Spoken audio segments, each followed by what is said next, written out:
At hour 3, she stopped asking for relief and started begging for death. But the doctors didn't stop. They wrote it down, measured it. They called it Protocol 7. 9 days, no anesthesia, no mercy. A government-funded experiment to see how long the human mind could stay conscious through torture.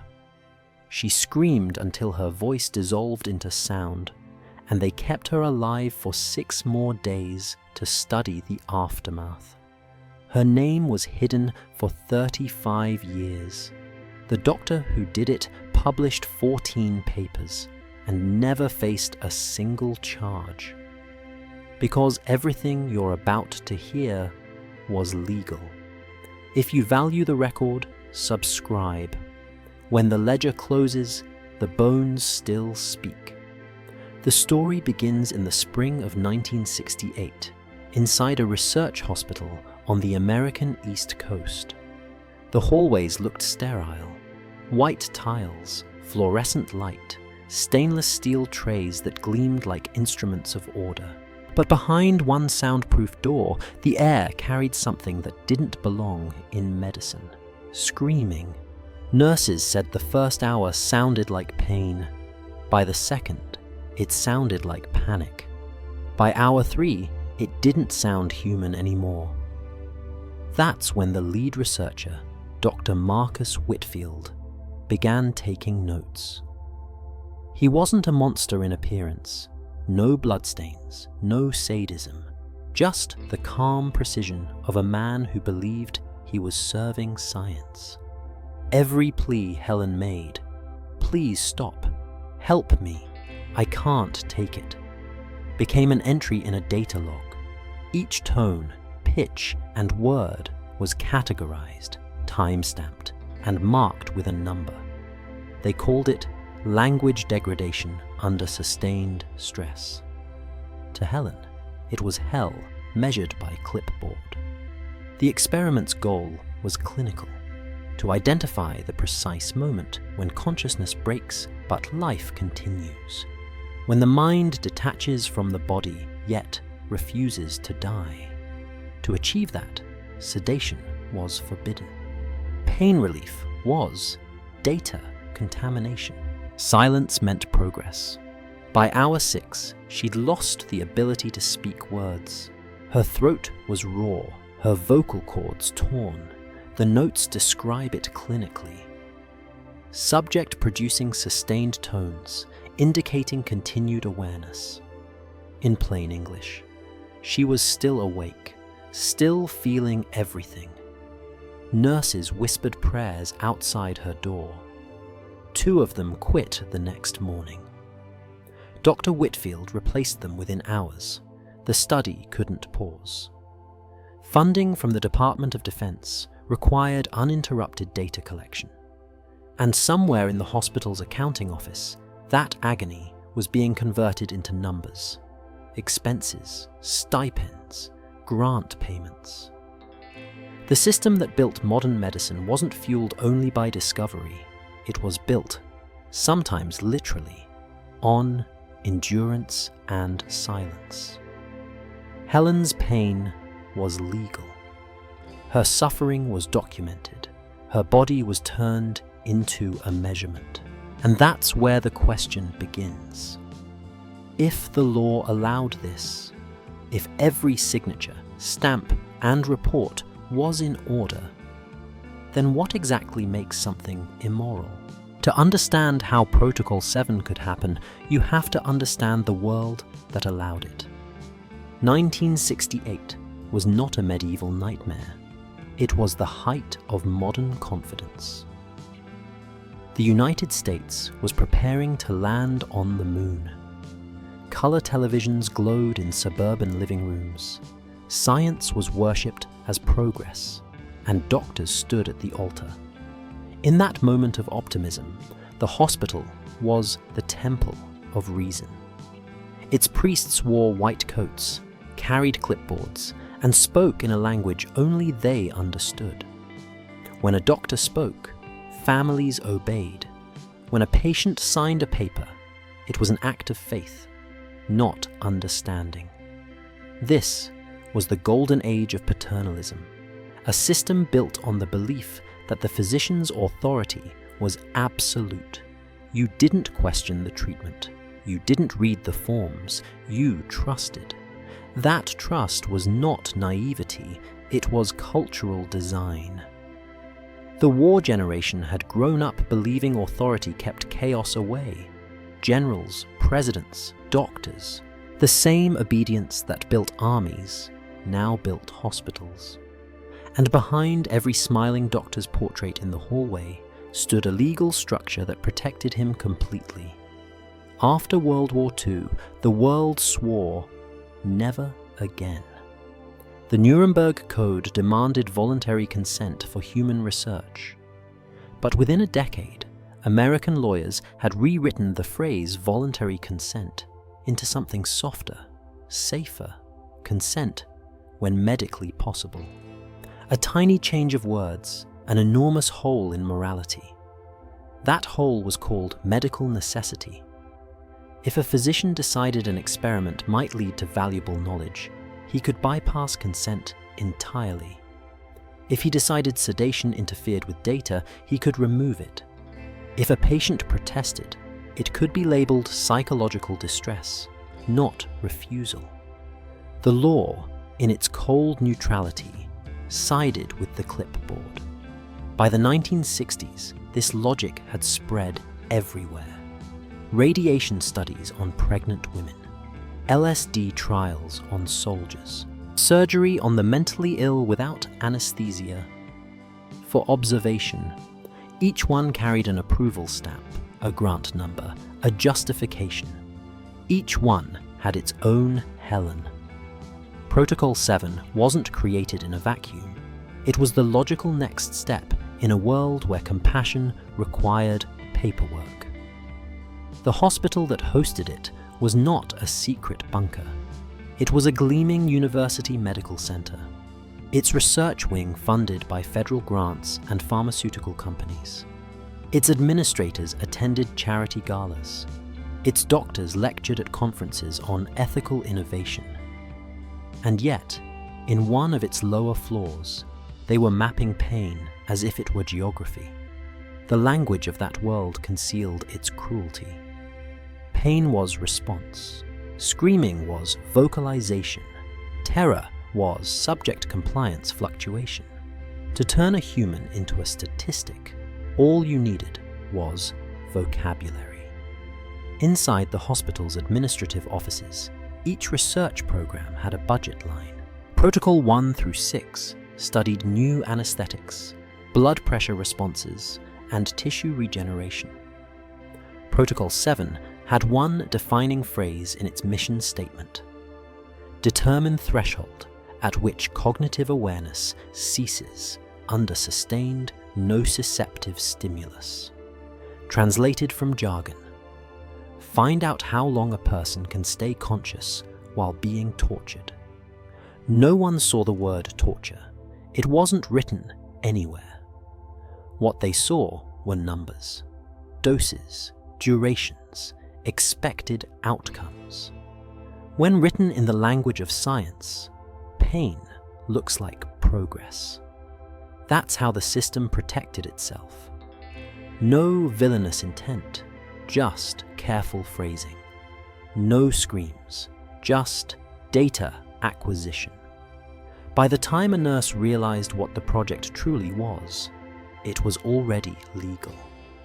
Into this system walked Helen Gallagher, 34 years old, librarian, mother of 2.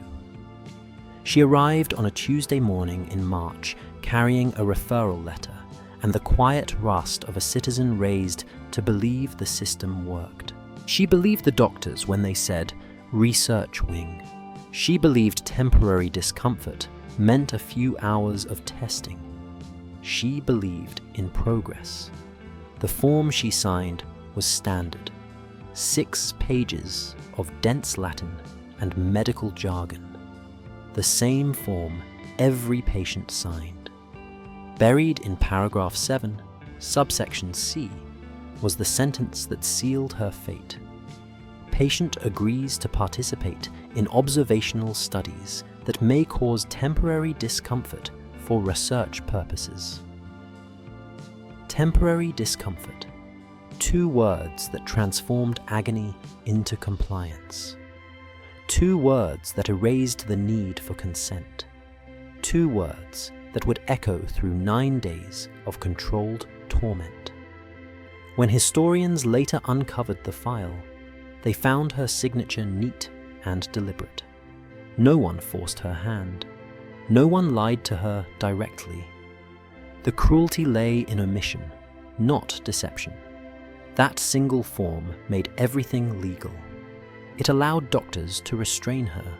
It allowed researchers to withhold anesthesia. It allowed funding to continue.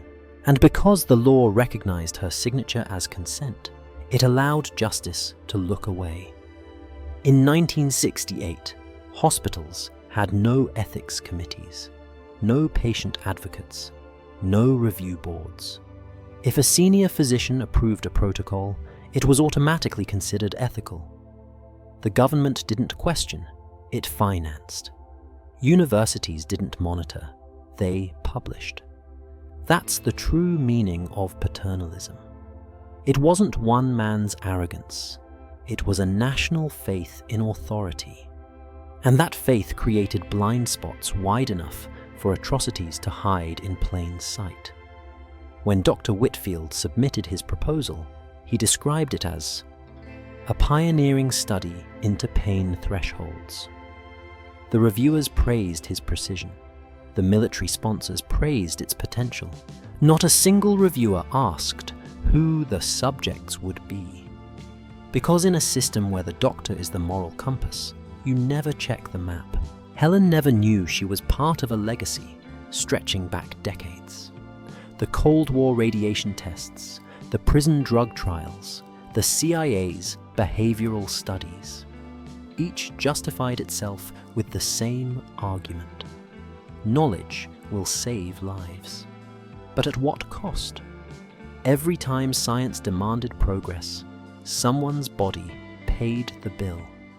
By the time Helen walked through those hospital doors, the machinery of permission was already running.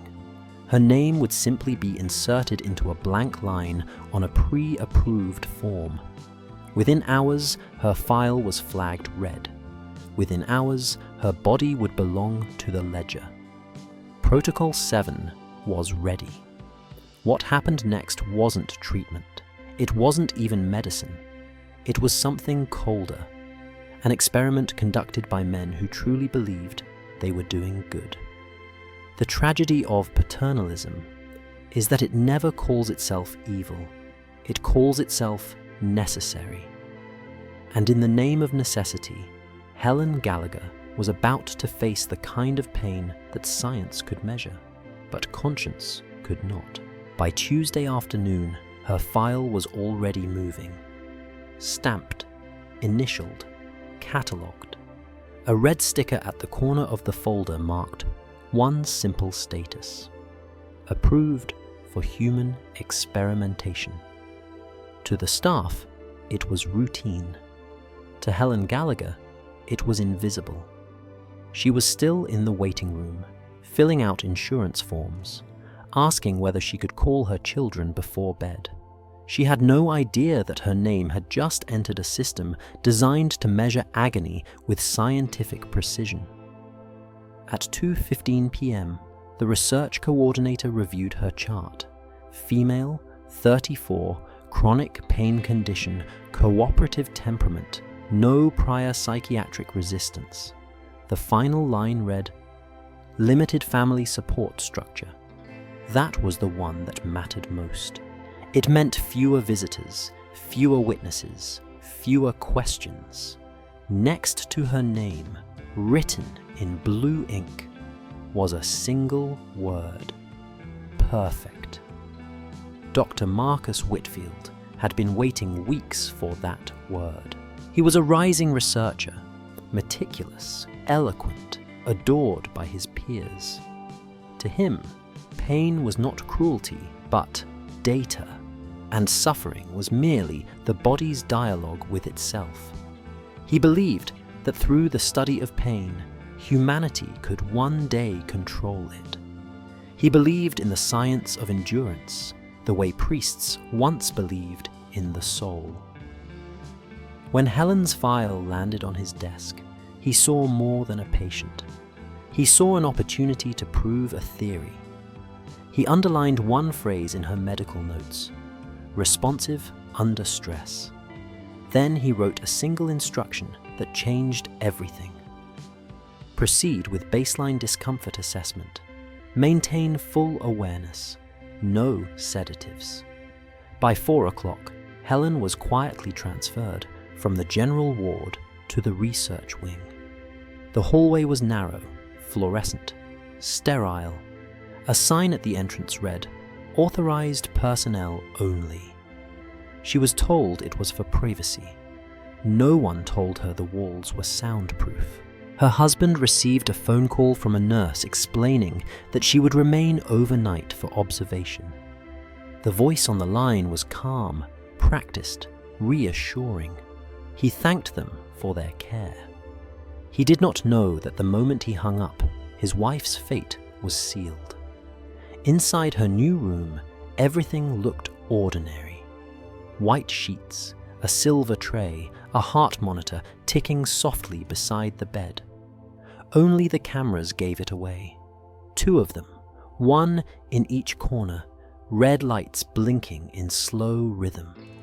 Helen noticed, but said nothing. She assumed it was for her safety.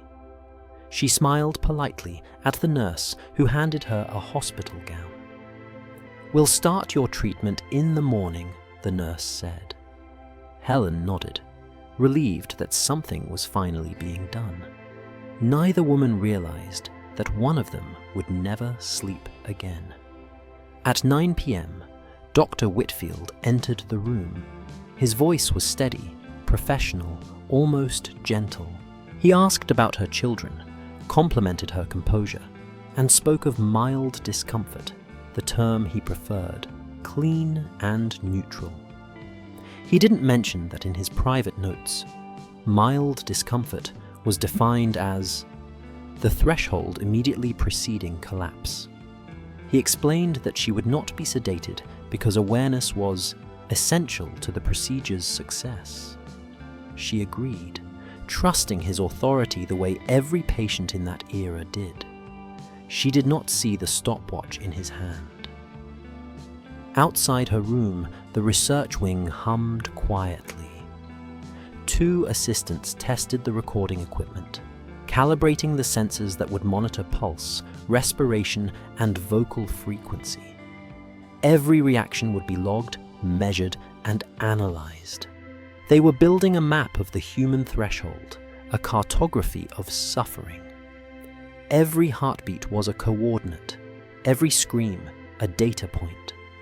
At 10:47 p.m., a nurse recorded in her personal diary. She asked if the cameras were for sleep monitoring. I said yes. I think that was a lie. Dr. Whitfield remained in the observation room late into the night, reviewing the schedule for what he called phased exposure. He divided the experiment into 5 stages, from baseline to breakdown, from language to silence. It sounded systematic, rational, controlled. That was the horror, how neatly cruelty could fit into paperwork. By midnight, the building was silent. The janitor who mopped the corridor later said he heard a low humming from behind the sealed door, like machinery or a ventilator. He didn't know it was the monitoring equipment warming up. He didn't know that 1 floor below, a government liaison had already authorized funding for Phase 2 field replication. Helen lay awake, staring at the ceiling tiles. The room was too bright to rest. She thought about her children, her husband's voice on the phone, the way the nurse's smile had faltered for half a second before leaving the room. She tried to tell herself it was just nerves, Tomorrow would bring relief. Doctors healed people. That was what they did. In the observation booth, Whitfield wrote his final note of the night. Subject calm. Show signs of mild apprehension but full cooperation. Ideal for initiation. He placed the folder on the table, turned off the light, and left without a backward glance. At dawn, the first procedure would begin. At hour 3, Helen would start begging for death. And by hour 72, she would no longer be able to form words at all. But in this moment, March 12th, 1968, 11:57 p.m., the city outside still slept, and the world still believed its hospitals were sacred. No one knew that behind one closed door, medicine was about to cross the threshold from healing into something else entirely. Something that would force every future generation to ask the same impossible question. When knowledge demands suffering, who decides how much is enough? At 6 o'clock sharp, they came for her. 2 nurses, 1 orderly, and Dr. Whitfield himself. No violence, no struggle, just the soft rhythm of routine. The straps had been laid out on a metal tray, sanitized and folded like bandages. Whitfield called them safety restraints. To Helen, they looked like belts. He spoke softly, explaining that movement during treatment could cause complications. She nodded, trying to appear brave. When they fastened the first strap across her wrist, she flinched. He reassured her, "It's only precautionary." When they tightened the second across her ankles, she whispered, "Is this really necessary?" He smiled. Completely. The final strap went across her chest, snug, not painful, but enough to make breathing a conscious act. In the corner, the red camera lights blinked. Everything was ready. A nurse recorded the first note of the day. Subject secured at 06:04 a.m. And just like that, the experiment began. What happened next was called the baseline discomfort assessment. In Whitfield's words, it was the controlled application of stimulus to measure initial pain response. In plain language, it was pain, deliberate, repeated, escalating. He began with surface-level irritants, small cuts, temperature variation, muscle tension. Everything was measured in increments: degree, pressure, duration. Each of Helen's reactions was catalogued with clinical precision. At 06:45, the first cry. Whitfield wrote it down as distress vocalization, sustained 3 seconds. At 07:12, she called his name, asking what was happening. He recorded it as rational negotiation attempt. At 07:43, she began to sob. Emotional appeal. At 08:10, silence, followed by a tremor. Compliance phase onset. Every scream became a number.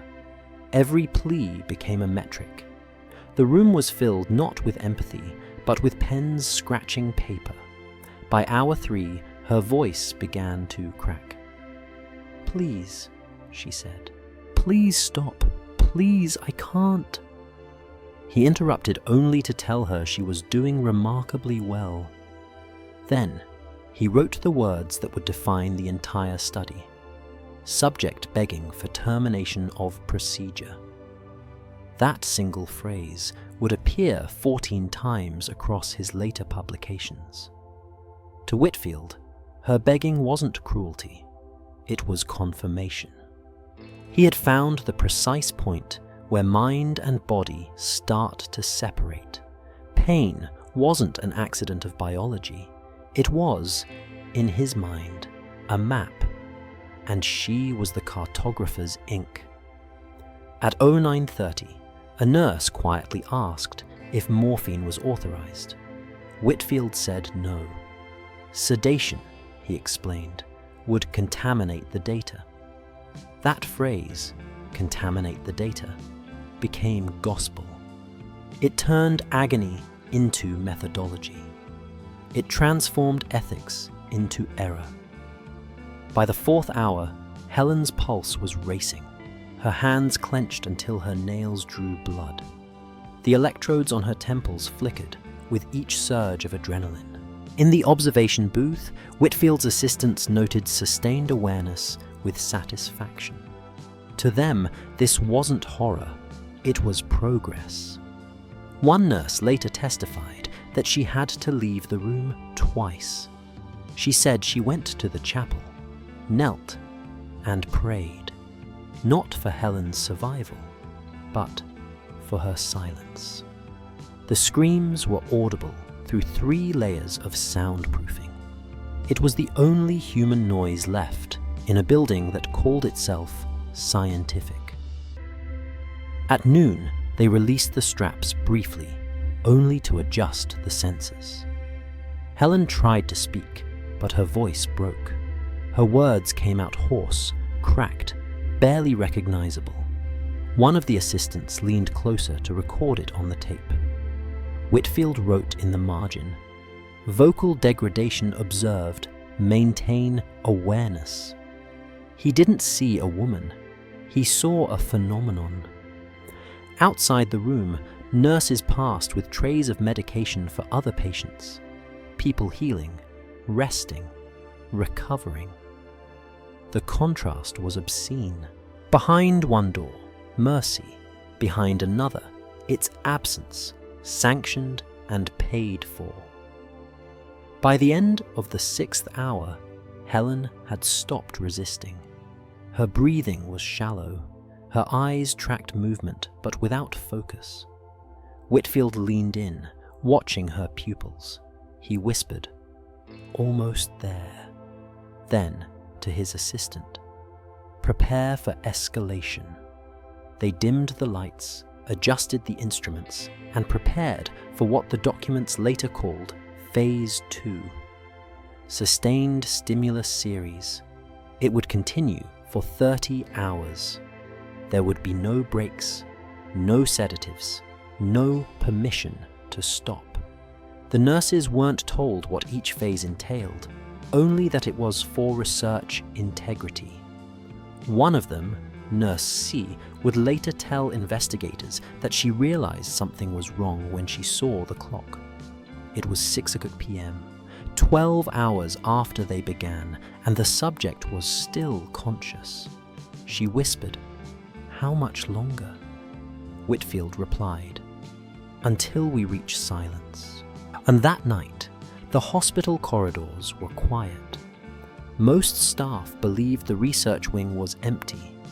Only those inside knew that a human being was still strapped to a bed, her suffering converted into footnotes.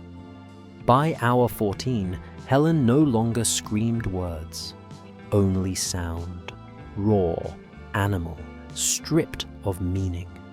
The kind of sound that should end experiments, not justify them.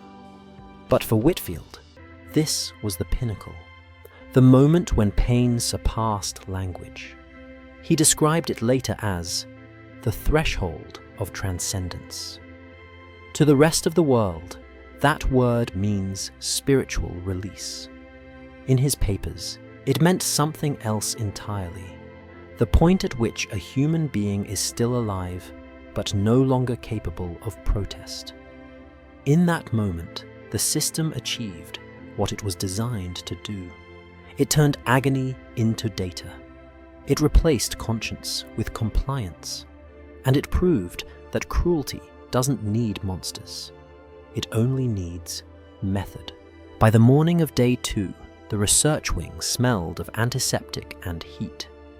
The air was thick, not with blood, but with something colder, exhaustion. Helen had been conscious for nearly 30 hours. The restraints had rubbed her wrists raw. The sensors taped to her skin left small burns where adhesive met sweat. Every breath came out like a question she couldn't finish. But the doctors weren't listening for meaning. They were listening for tone. In Protocol 7, words didn't matter. Only their frequency, pitch, and pattern did. The experiment had shifted from pain induction to linguistic analysis. The study's new focus: how language breaks under extreme suffering.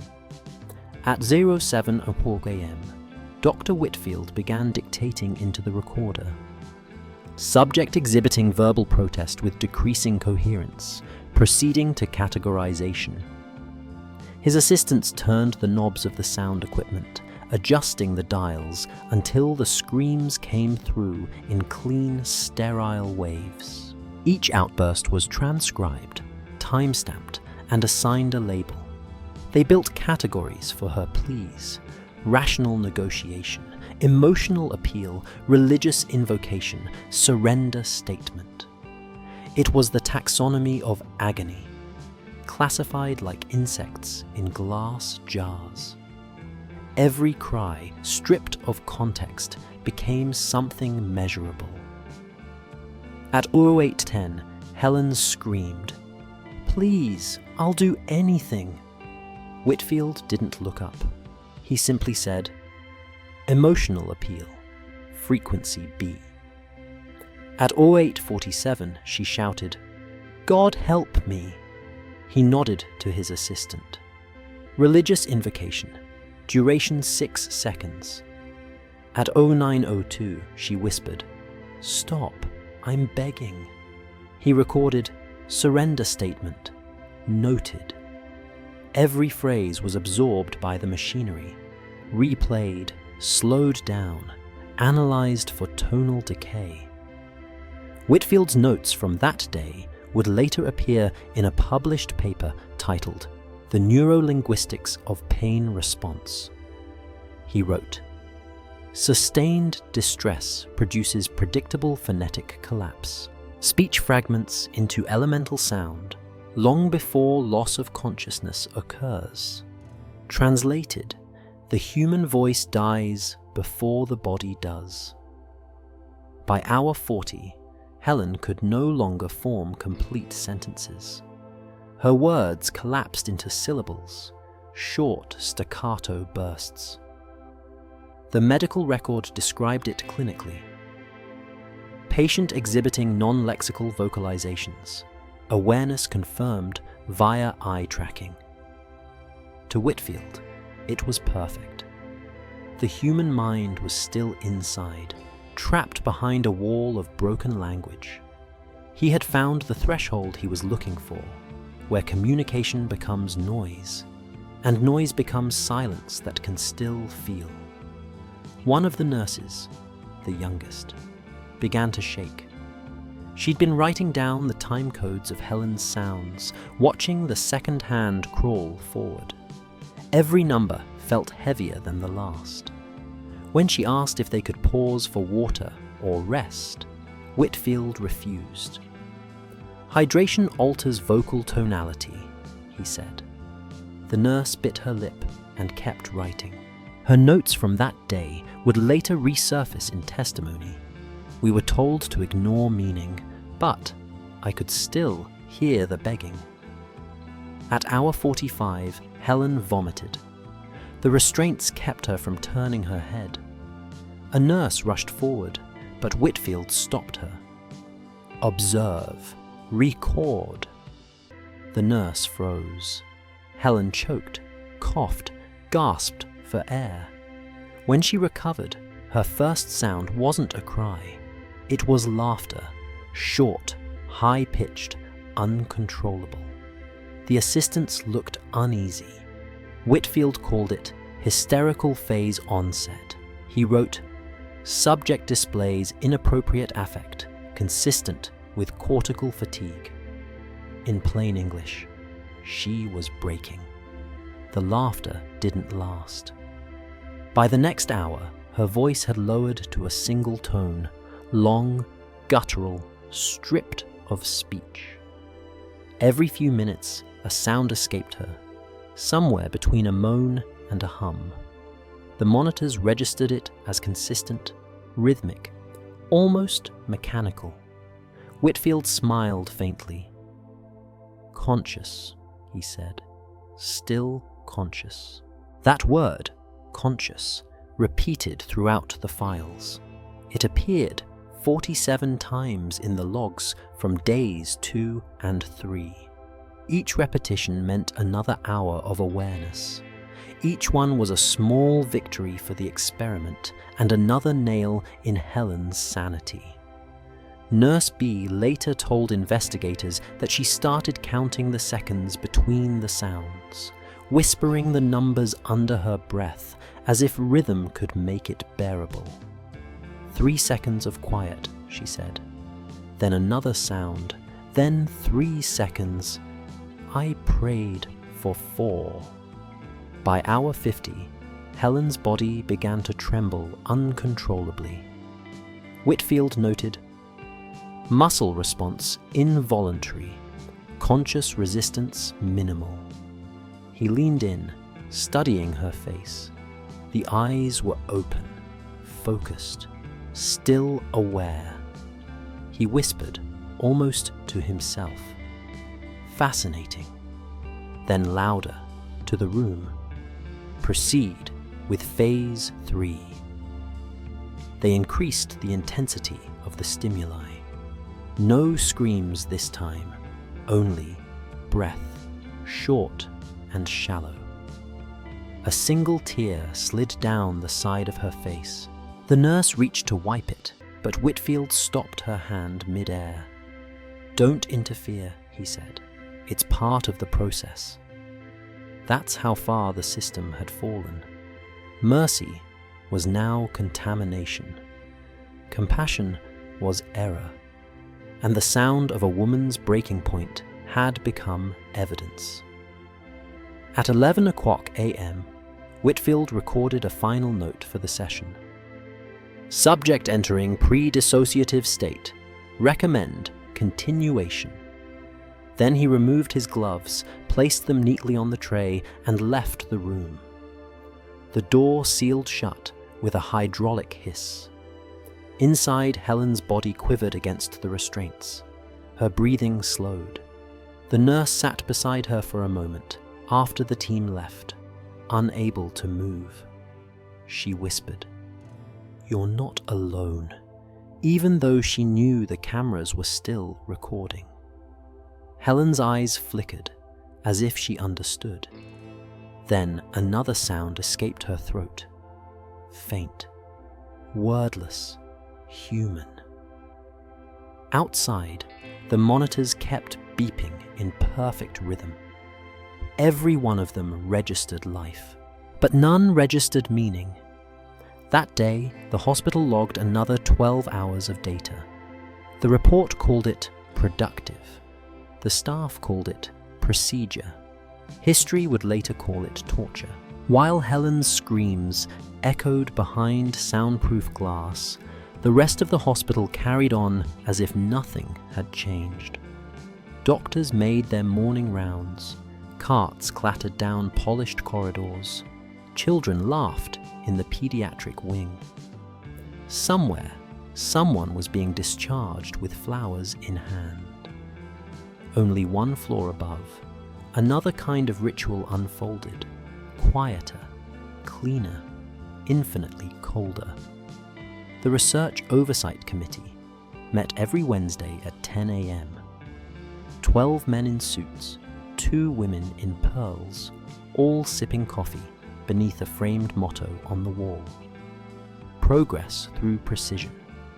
Protocol 7 appeared on their agenda. Item number 6, between new radiology wing expansion and annual funding allocation review. Dr. Whitfield wasn't required to attend. His written progress report was enough. It arrived neatly typed, double-spaced, bound with a red ribbon. The first sentence read, "Ongoing human response studies continue to yield significant results in pain endurance and cognitive threshold mapping." There was no mention of Helen Gallagher, no mention of screams or restraints or the word torture. Instead, it spoke of neurological data integrity and human factor resilience. The report concluded, "Recommend continuation under existing parameters." The committee approved it unanimously. The meeting lasted 27 minutes. The minutes of that meeting are now stored in a federal archive, stamped confidential, ethical clearance granted. That's how atrocities hide in plain sight, not behind lies, but behind language. To them, Whitfield wasn't a sadist. He was a visionary. He spoke their dialect, progress reports, efficiency ratios, research milestones. He turned pain into productivity, and in a bureaucratic world that made him untouchable. The hospital administrators knew the experiment was extreme, but extremity was the currency of prestige. Every published paper brought more attention, more grants, more authority. And in the 1960s, authority was the purest form of success.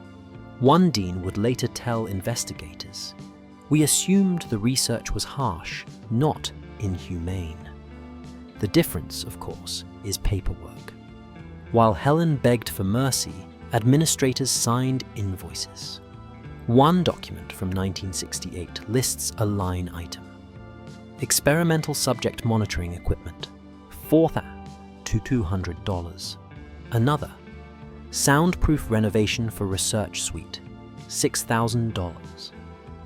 Each number carried her suffering in silence, converted into institutional decorum.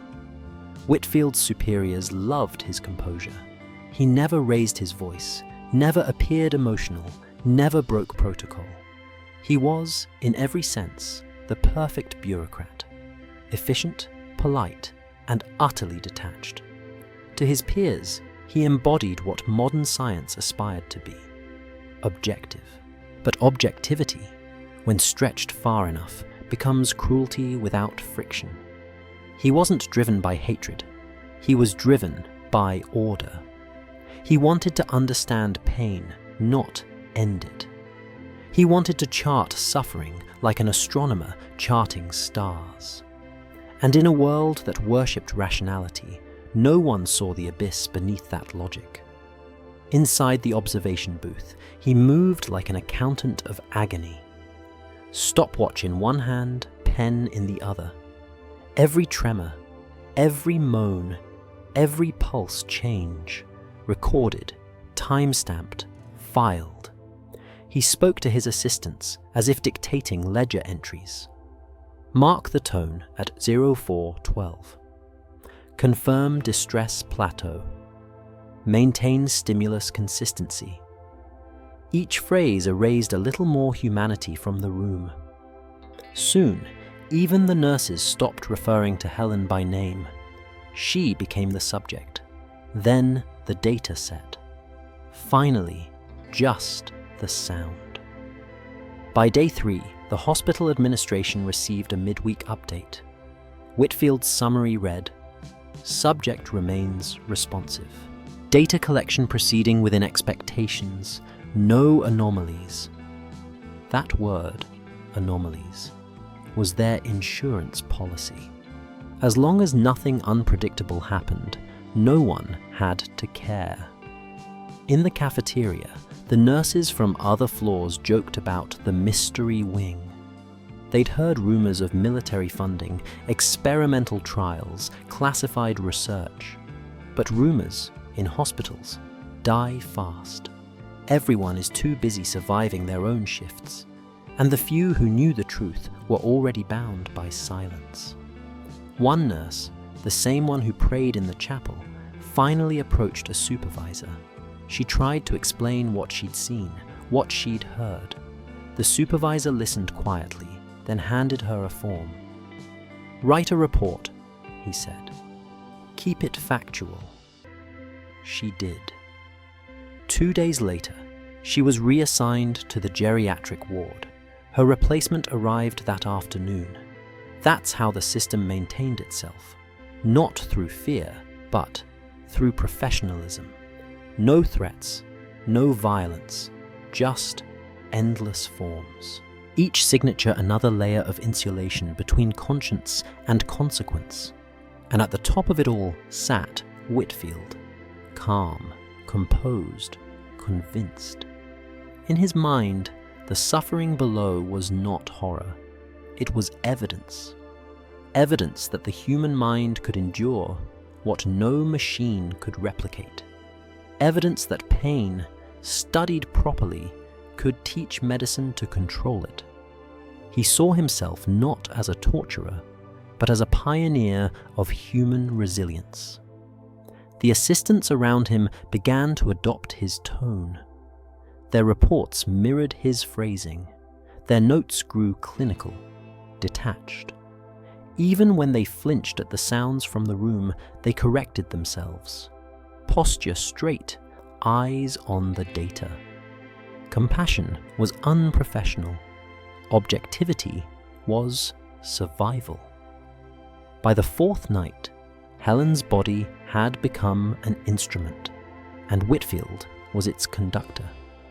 He decided when to raise the tempo, when to lower it, when to stop.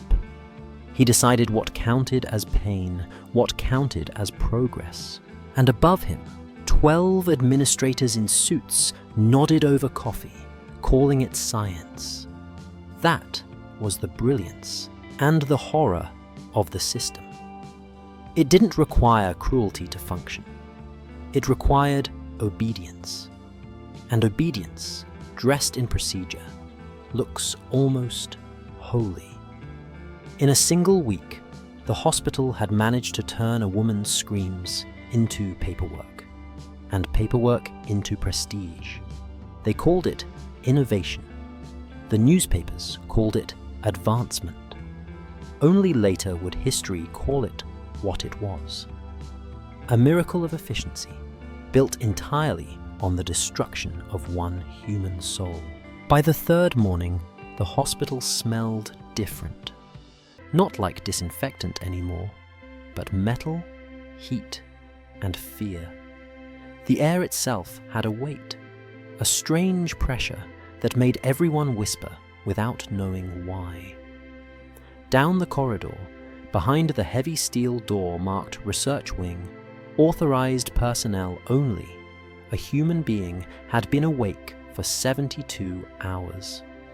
Helen Gallagher no longer spoke. She no longer cried in words or pleaded in sentences. What left her throat was something else. Sound detached from language, as if pain itself had learned to breathe. A steady, breaking rhythm. Inhale, exhale, tone. The monitors recorded each vibration as a waveform, beautiful in its symmetry, terrible in its meaning. Whitfield watched in silence. His notes became shorter now, his handwriting smaller, tidier, like an accountant nearing the end of a balance sheet. Subject non-verbal but conscious. Maintain. He had achieved what he came for. The threshold between awareness and annihilation. The body alive, the language gone. A living silence. In the observation room, the nurses began to change. Their faces were pale, their sentences clipped. They avoided eye contact, even with each other. Protocol had become infection. It spread through posture, tone, silence. No one dared call it cruelty, but everyone knew. At 07:30 a.m., Nurse B refused to re-enter the room. She stood outside the glass, her hands trembling, staring at the woman strapped to the table. "I can't," she whispered. Whitfield looked up. "You can," he said. Then, in the same calm tone he'd used to dictate a medical note, "She is conscious. That means she can still provide data." Until consciousness ends, the procedure continues. He turned back to the clipboard. Nurse B stayed. When the monitors flickered, Whitfield adjusted the wires himself. He moved with precision, without hurry, like a man repairing an instrument. Helen's pupils followed him, slow, deliberate, the way one watches a shadow move across a wall.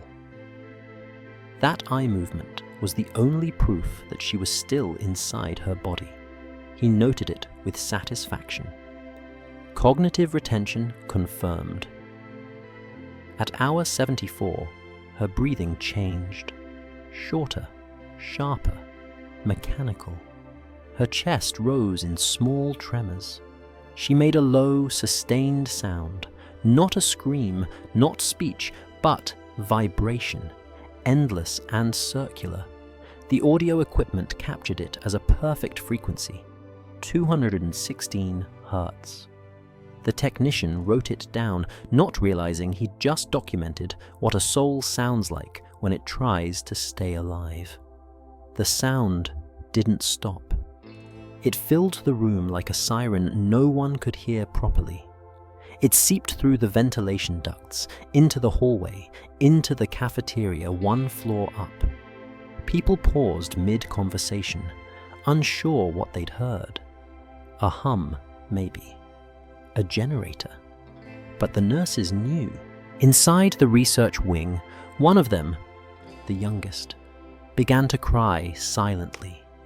She covered her mouth to hide it but from the camera. Whitfield pretended not to see. He wrote, "Auxiliary staff exhibiting fatigue response. Replace if necessary." By the end of that day, the experiment had entered what his notes called the post-verbal phase. That phrase would later appear in his most cited paper. Cognitive dissociation under sustained stimulus.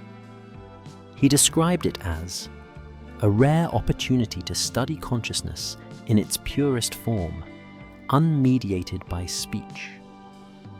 What he meant was that Helen had become exactly what he wanted, a conscious body without a voice. At hour 76, Nurse C took her turn inside the room. She stood beside the bed, changing the saline drip. Helen's eyes followed her, slow and heavy, like something trapped beneath ice. When the nurse brushed her hand by accident, Helen flinched. A faint reflex, nothing more. But that moment was enough to break the nurse's composure. She looked up at the camera and whispered, "She's still in there." Whitfield's voice came through the intercom. "Continue." The nurse froze, her jaw tight. Then she nodded and did as told. Outside in the corridor, the night shift nurse refused to enter at all. She sat by the wall, rosary beads pressed between her fingers, whispering prayers. She would later write in her diary, "Her voice stopped, but the silence screams louder. I dream about that room." By hour 80, the hum from Helen's throat began to fade. Her body was still responsive. The instruments proved that. But the noise had dissolved into intermittent breaths. Whitfield leaned close, studying her face. He whispered, almost tenderly, "Don't go yet." He needed more time, more data. In the control room, a technician asked, "Should we stop if she loses consciousness?" Whitfield didn't look away from the glass. "Only if she dies." The technician hesitated, then returned to his monitor. He wrote nothing. That night, when the janitor passed the wing, he heard nothing at all. No hum, no scream, not even the buzz of the fluorescent lights. The silence was so absolute, it made him stop walking. He stood there for a long time, listening to something that wasn't there. Inside the sealed room, The monitors still pulsed green. Helen was alive. Her brainwaves showed faint but steady activity. Her mouth was open slightly, as if she were about to say something, but nothing came. There are moments when silence becomes heavier than sound. That was one of them. At hour 72, she had crossed the line Whitfield had been chasing for years. The exact moment when language dies, but consciousness remains. For him, it was triumph. For everyone else in that room, it was revelation. Because in that instant, they saw what the system had created. A human being stripped of words, stripped of agency, but still aware. The next day, 3 nurses would file a complaint with the administrator. But by then, it was already too late. Protocol 7 had reached its point of no return. They filed the complaint on a Saturday. 3 women in pale blue uniforms, faces drained of sleep, voices so low they could barely hear one another. They had watched a human being beg until her voice disappeared. Now they were ready to speak, even if it meant losing everything. Nurse A, the oldest, wrote the first line. "We believe the current research procedure violates basic humanitarian standards." She didn't use the word torture. She wasn't sure she was allowed to. Nurse B added, "Patient appears conscious, yet deprived of relief or comfort." Nurse C, her hands shaking, wrote the final sentence. "We request immediate review by hospital administration." They carried the document to the administrator's office, a walnut-paneled room that smelled of coffee and cold air. The man behind the desk barely looked up from his paperwork. He took the form, skimmed the first paragraph, and nodded once.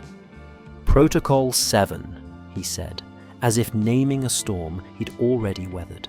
He thanked them for their diligence, promised an internal review, and slid the paper into a folder marked Compliance. The folder never left his desk. When they left the room, the nurses felt both relief and guilt. Relief for having tried, guilt for knowing it would change nothing. Down the hall, they could still hear the hum of the monitoring machines through the floor. It was faint, but it was there. That afternoon, Whitfield received a brief call from the administrator. "Minor staff concern," the man said. "Already handled." Whitfield smiled faintly. "Good." Then he returned to his notes. Inside the research wing, Helen's body was trembling in intervals now. Her eyes remained open, her breathing shallow, her throat releasing tiny, involuntary sounds. The nurses still tending to her knew she could hear them, though she could no longer respond. Every time one of them adjusted the saline line, her pupils tracked the movement. That trace of awareness was unbearable, a mirror of their own. Nurse B began praying quietly as she worked, whispering fragments between heartbeats. Whitfield noticed and wrote, "Staff showing fatigue-related ritual behavior." It was his way of saying, faith is contamination. At 3 p.m., the 3 nurses met again in the supply closet, the only place without cameras. Nurse C said she couldn't do it anymore. "I can hear her in my dreams," she whispered. "It's not even screaming now. It's breathing. I wake up counting the seconds between breaths." The others said nothing. Each of them was waiting for someone to say the word that none dared. Stop. But there was no procedure for stopping. There were only procedures for continuing. The next morning they tried again, not with a report this time, but with presence. All 3 went together to the hospital administrator's door. He looked up, annoyed, when they entered. Nurse A spoke first. "Sir, we're requesting suspension of Protocol 7 on humanitarian grounds." He sighed. "Ladies, this study was approved by the federal board. It's beyond my authority." "But she's conscious," Nurse B said. "She's aware of everything." He leaned back, folding his hands. "Then she's providing excellent data." That sentence broke something in the room. Nurse C felt the tears before she could stop them. The administrator handed her a tissue and said, almost kindly, "Your job is to observe and document, not to question research objectives." He dismissed them with a nod, the same way a teacher dismisses restless students. When the door closed, the nurses stood in the hallway, silent. That was when they understood. The hospital wasn't blind. It was looking directly at the horror and calling it compliance. By day 5, the cracks spread. Nurse A stopped eating. Nurse B vomited before every shift. Nurse C began recording notes in her diary instead of the official log. Her handwriting grew erratic, sentences looping, words trembling.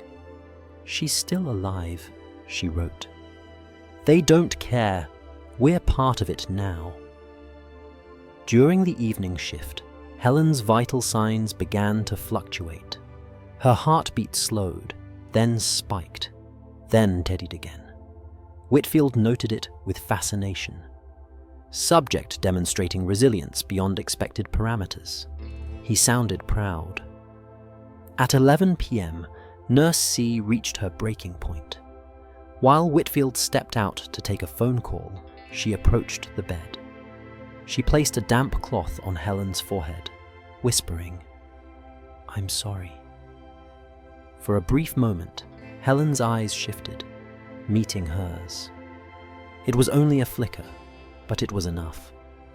When Whitfield returned, the cloth was gone, and the nurse was standing at attention. No one spoke. That night, the 3 nurses made their decision. They couldn't stop the experiment, but they could stop themselves from participating. At dawn, Nurse A resigned mid-shift, leaving her badge on the counter. By noon, Nurse B followed.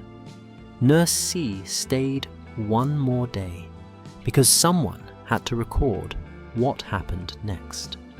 Her final entry, written in shaky ink, read, "Tomorrow they begin phase 4. He says we're entering the silence stage. I don't think it's her silence he's talking about. I think it's ours." The following morning, she walked out of the building and never returned. Her position was filled within hours. The hospital didn't halt the experiment, didn't question the resignations, didn't even record them as unusual. Staff turnover was common in research departments. Nothing on the paperwork suggested crisis. The system had already absorbed their rebellion, digested it, filed it, archived it. That evening, Whitfield recorded a new line in his notebook. "Staff turnover due to emotional fatigue, procedure unaffected." Outside, the sun was setting over the city, its light glinting off the hospital windows. From the street, the building looked serene, a monument to healing, bathed in gold. No one could see the truth sealed behind those walls. That inside, silence had finally replaced screaming, and bureaucracy had replaced morality. And somewhere, deep in the research wing, Helen Gallagher still breathed, slowly, mechanically, alive enough for the data to continue. The decision to extend the experiment came at precisely 10:15 a.m. on day 6. It wasn't a choice based on Helen's condition or the distress visible in her eyes. It wasn't a moral decision, It was a clinical calculation written in the language of research. Phase 4. Post-verbal response. Extended duration necessary for observation of post-traumatic recovery rates. Dr. Whitfield signed the document with his usual neat handwriting, checked the protocol parameters, and sent it to the hospital administration. He didn't need approval. The funding was already secured. The data collection was invaluable. In a different world, Helen's body would have been disconnected from the monitors, and she would have been allowed to rest, to live, to heal. But in this world, her body had become a machine, and her suffering was still producing valuable insights. Her eyes were still open. Her breath was still shallow, but steady. She had stopped speaking, stopped crying. The only sound now was the soft, rhythmic exhale of her chest. Her consciousness hung somewhere between awareness and nothingness. A liminal space where the body lived, but the mind had long since detached. Whitfield stared at the screen in the observation room. Helen's heart rate was stable, but every pulse felt like it was reverberating through his own chest. He could hear the quiet, almost imperceptible hiss of the ventilator as it pushed air into her lungs. There was no sign of physical distress, no vital signals indicating she was suffering in the way the researchers had been expecting. It was a moment of triumph. Phase 4, now entering its second day, was the phase that would define the study. It was the recovery phase, but no one truly expected Helen to recover. Not from this, not from the trauma she had endured. The real purpose of Phase 4 was to study the aftermath of human suffering stretched beyond measure, and what remnants of a person remained once all the words were gone. The nurses had stopped calling her by name. They didn't refer to her as the subject either, because that was too clinical. Instead, they referred to her as her, or it. The it was a device now, an object they could manipulate with electrodes, tape, and a steady stream of data. The idea of mercy had long since been erased from the protocols. They had come to see her as a test, a boundary pushed to its furthest point.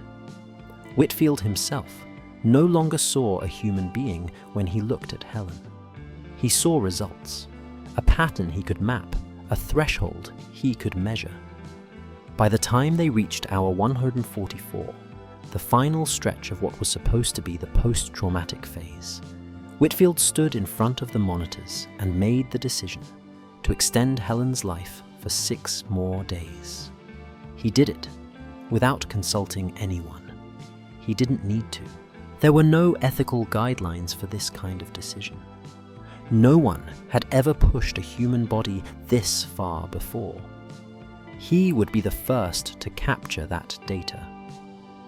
When Nurse C entered the room at the start of the 7th day, she noticed something strange. Helen was still alive, but her breathing had become almost imperceptible. She leaned in, placing her ear close to Helen's chest. There was no sound, no heartbeat, just the stillness of someone waiting. Nurse C stood still, wondering if this was the moment when Helen would finally pass. She turned to check the monitors, but the readouts showed that Helen was still alive. Her eyes still tracked movement in the room, but there was no awareness, just the flicker of life that didn't belong to her anymore.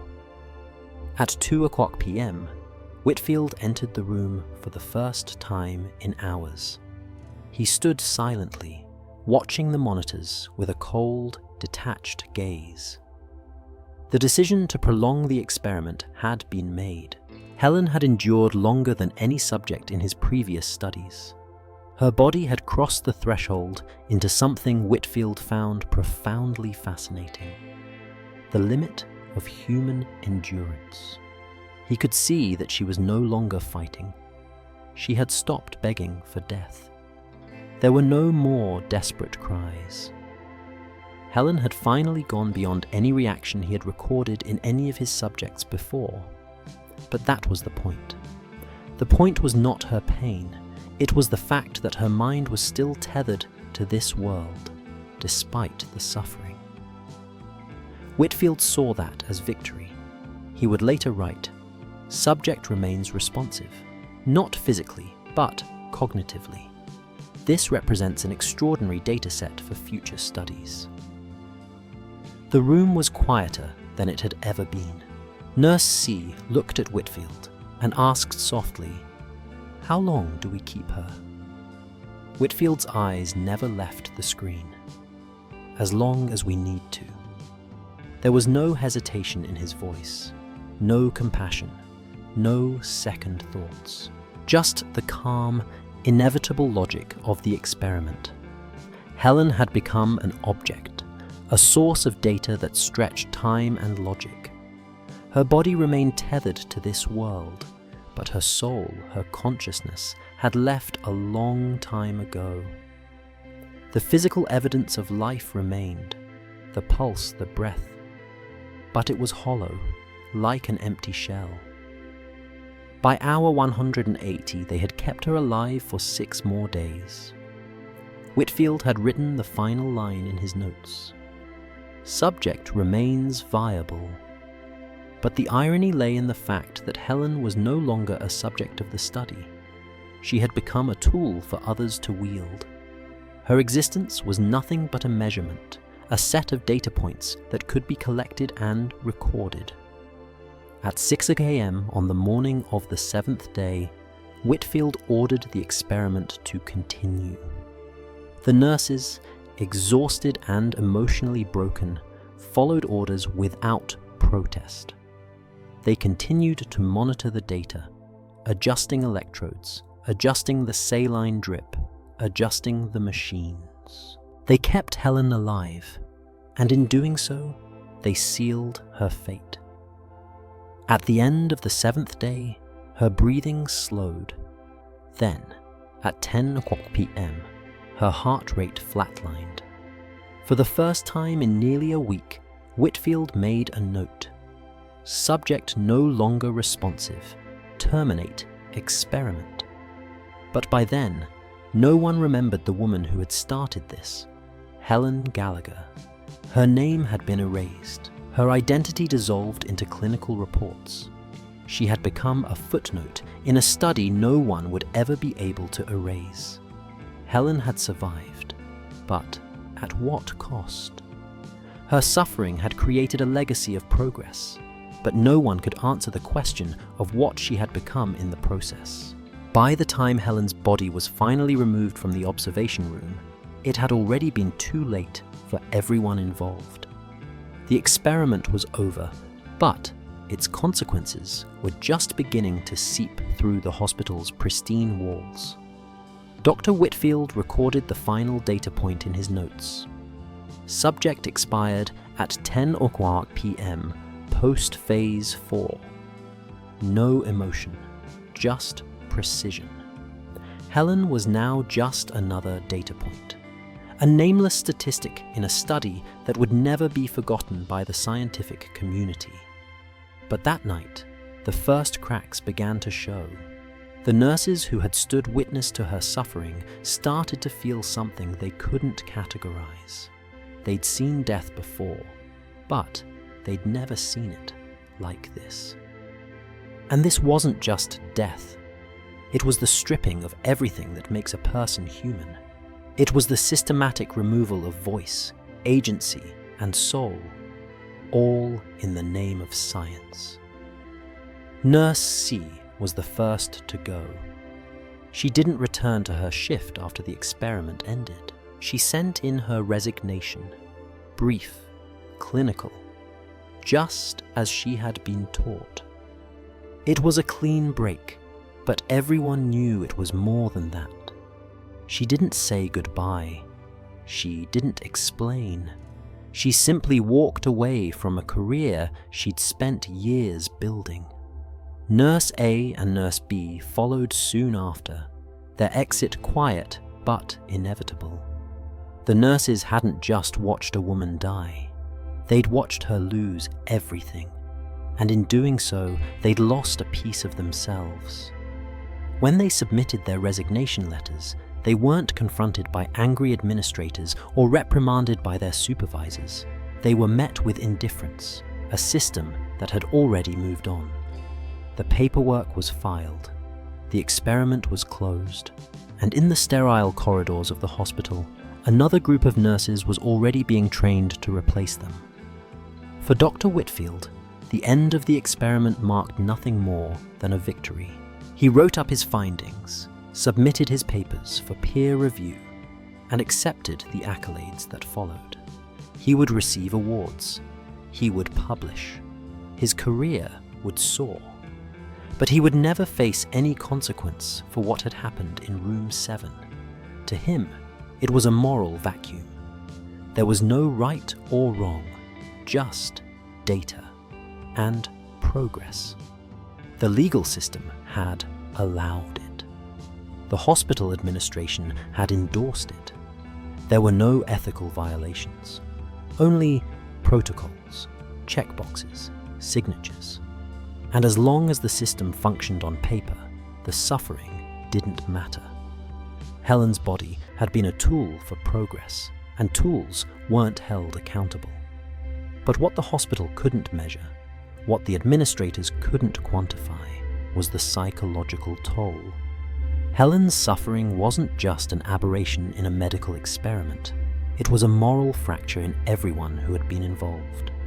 The nurses might have walked away, but the memories would follow them for the rest of their lives. They had seen the limits of what people could endure, and they had stayed silent. The truth was that Helen's story was not an isolated event. It was part of a system that had been growing for decades. For every Helen Gallagher, there had been hundreds, maybe thousands, of other patients whose suffering was justified by progress. For every experiment that promised to cure cancer, there was another that tortured human bodies in the name of research. But none of them were ever documented as fully as Helen's. None of them had been observed so meticulously, so exhaustively. That was what made Helen's case so different. It was the one experiment where the procedure had been fully observed, from start to finish, from breath to death. As time went on, the reports came in from the hospital's internal review. They cleared Whitfield of any wrongdoing. They praised him for his groundbreaking work in pain research. The committee never questioned how much pain had been involved, nor did they ask why the experiment had lasted so long. They didn't even look at the psychological aftermath. For them, the most important thing was that the data had been collected. For a while, Whitfield basked in the recognition. He received more research grants, more invitations to speak at conferences. He was heralded as a pioneer, the man who had unlocked the secrets of human endurance. His papers became essential reading in universities around the world. But through all the accolades, there was one question no one ever asked him. What had it cost? That question would eventually be raised, not in the scientific community, not in the courts, but in a small office, where the nurses, now scattered across different parts of the country, began to reconnect. They found each other through letters, phone calls, shared stories of sleepless nights. And it was through these conversations that they began to realize the true horror of what had happened. They had been complicit, not just by observing, but by accepting the premise that pain could be justified if it meant progress. That was the great lie, that progress could ever be built on the suffering of another human being. Each of them, individually, had convinced themselves that the experiment was necessary, that it was for the greater good. But when they came together, the weight of what they had witnessed began to crush them.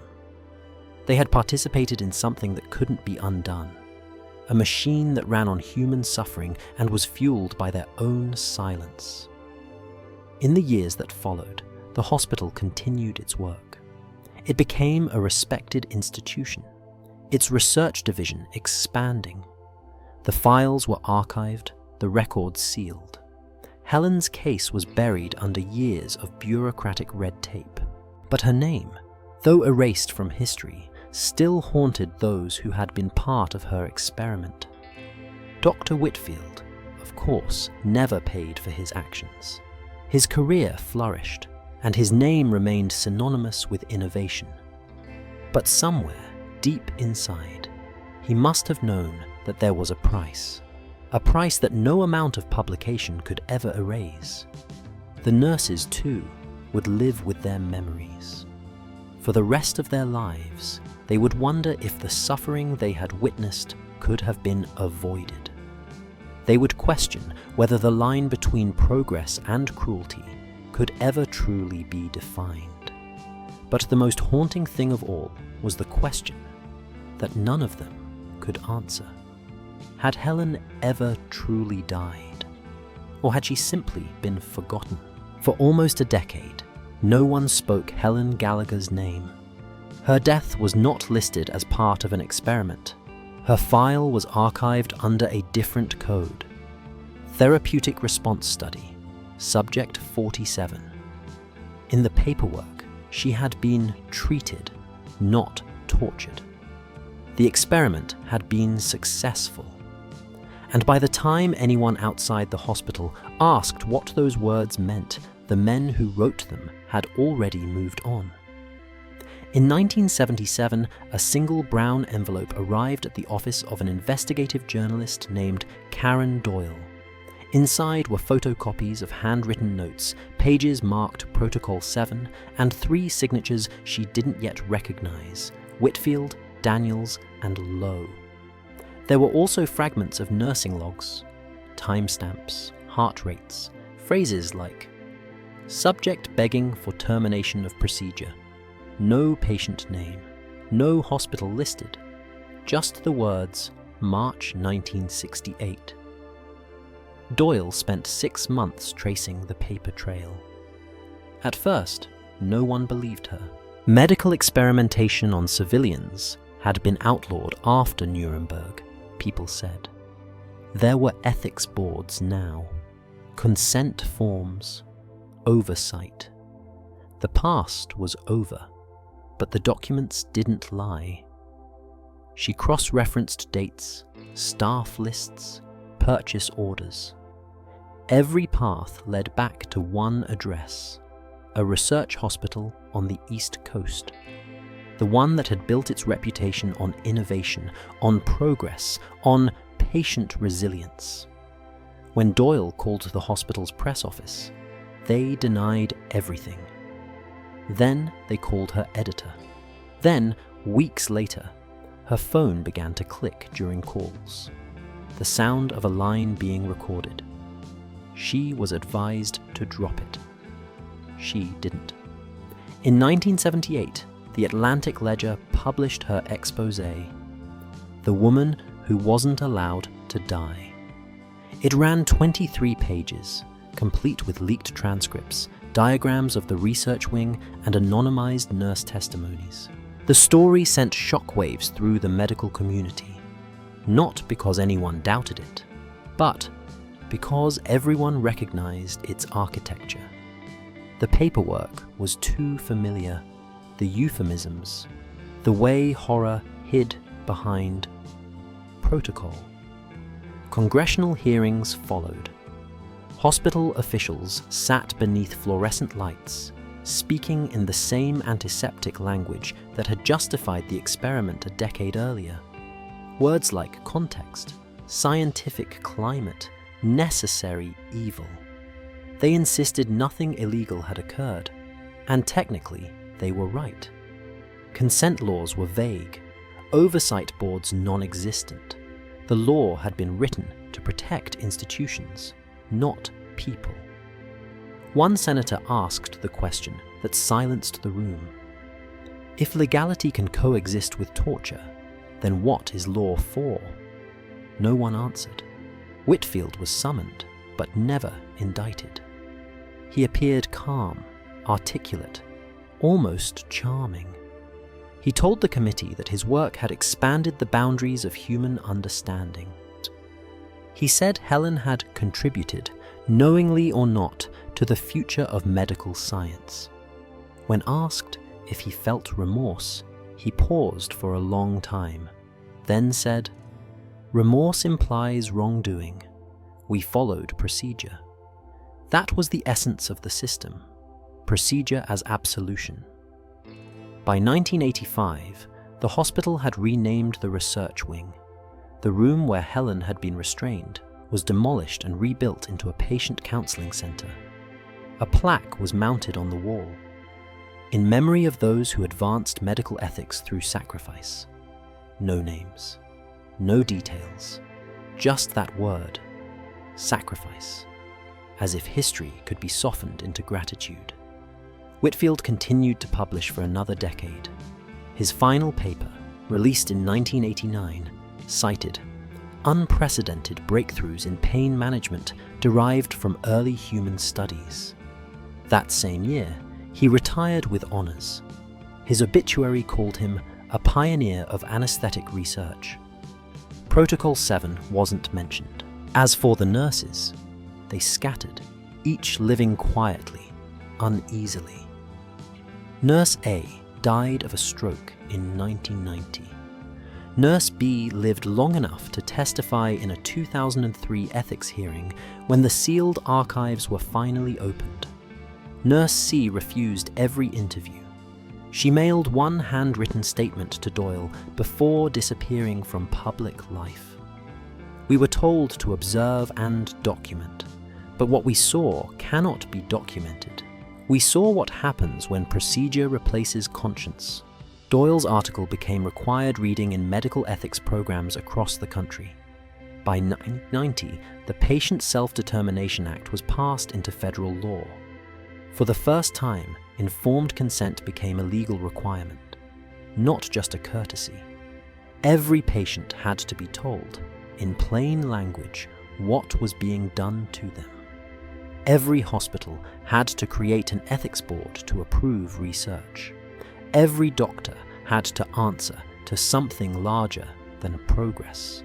The irony, of course, was that these reforms were credited to a series of mid-century ethical lapses. Helen's name still wasn't used. Her identity remained sealed for privacy. It wasn't until 2003 that her daughter came forward. Her name was printed at last. Helen Gallagher, 1934-1989. The hospital issued a statement calling her a symbol of change. Her family called it something simpler, murder disguised as medicine. The plaque still hangs there today, polished weekly by the janitorial staff who have no idea what it means. Visitors pass by, glancing at it for a second before moving on. Few stop to read it. Fewer still wonder whose bones lie behind the words. History calls it progress. The law calls it precedent. But in the quiet corners of every hospital, when the machines hum and the halls empty, the ghosts of Protocol 7 still whisper the same question. If legality once protected cruelty, how many more horrors still hide behind the phrase "for research purposes"? It's 2025, and every patient who walks into a hospital still signs a consent form. The forms are no longer written in Latin, nor are they buried in jargon. They are written clearly, simply. You have the right to refuse treatment. You must be informed about every procedure. You are entitled to know the risks. The paperwork is simple now, but it wasn't always that way. In the years following Helen's case, the medical world slowly shifted. Laws were passed. Ethics boards were created. Consent became not just a formality, but a right. Hospitals across the country began educating their staff, ensuring that patient autonomy was upheld, or at least legally documented. But as the forms became more explicit, the question remained: had real progress been made? Or had the language of consent simply evolved to cover up the same old patterns of control? The truth is, the legal framework that followed Protocol 7 didn't end institutional abuse. It disguised it. Helen's name became a footnote in medical ethics courses, a symbol of everything that had gone wrong. Yet, no one truly saw her as a person anymore.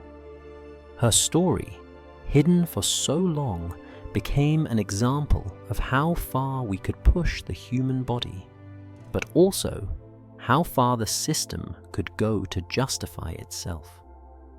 There's a hospital today, in that same East Coast city, where Protocol 7 unfolded. It's now a respected research institution, its buildings taller, its walls cleaner, its reputation solid. And in the lobby, there's a plaque placed there by the hospital's public relations team in an effort to smooth over the history, in honor of all those who have contributed to the advancement of medical ethics. It doesn't mention Helen by name. It doesn't mention the price paid.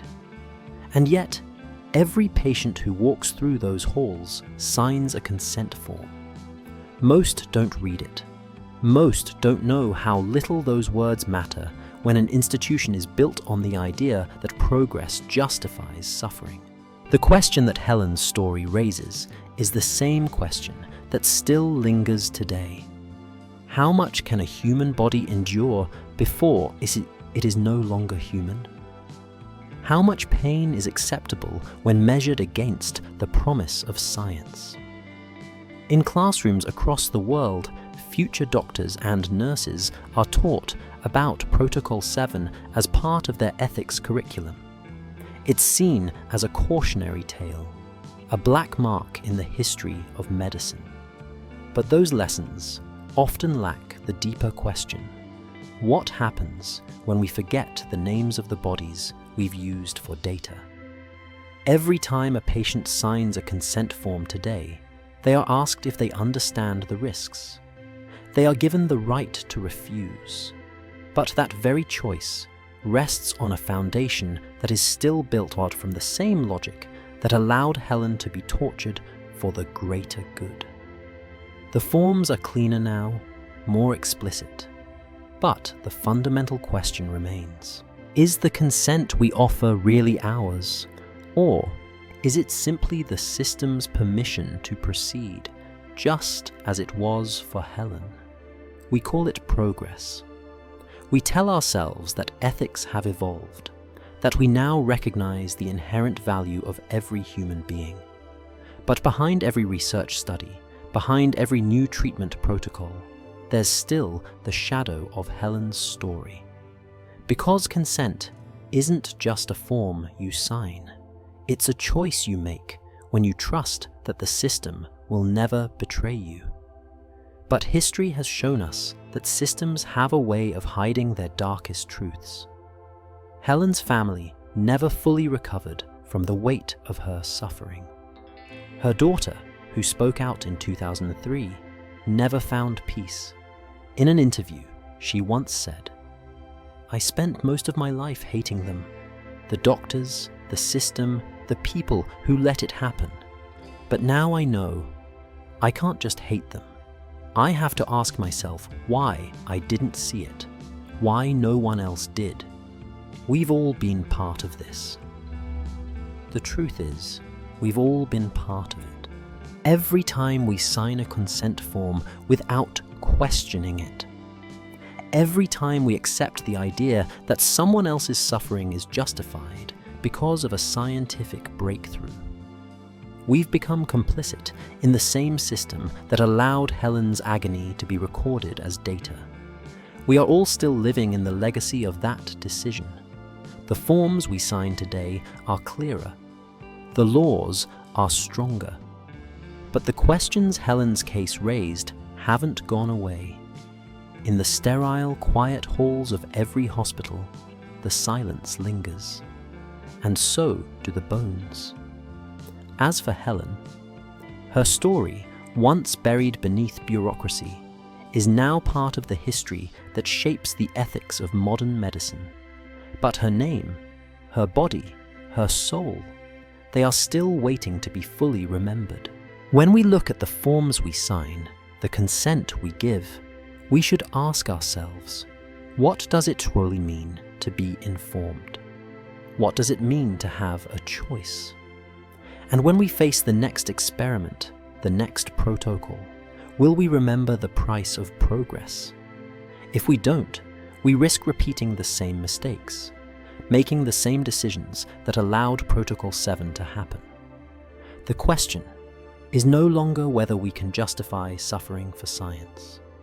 It's whether we are truly willing to remember those who have suffered and ask ourselves, at what cost?